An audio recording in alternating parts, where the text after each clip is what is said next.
Aí pessoal, estamos com um motorzinho de pop aqui desmontado já. O cliente chegou com um barulhinho na corrente de comando. Quando a gente foi olhar, olha qual era o problema. Era a corrente batendo aqui na lateral aqui dessa carcaçazinha aqui, ó.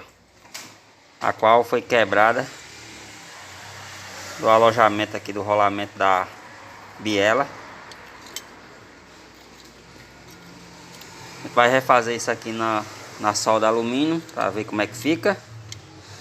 E para minha surpresa também, eu não sei se foi o causador desse problema, foi essa biela, ó. Muito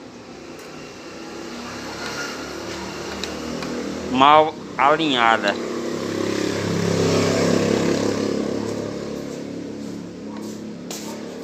Torta, muito torta mesmo, mal alinhada. A gente vai desmontar ele completo e alinhar também para ficar tudo show de bola. Aí a soldinha já terminada.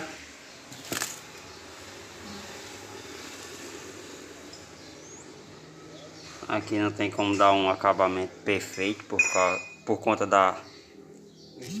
do espaço, né? Mas tá aí. O importante é ficar seguro.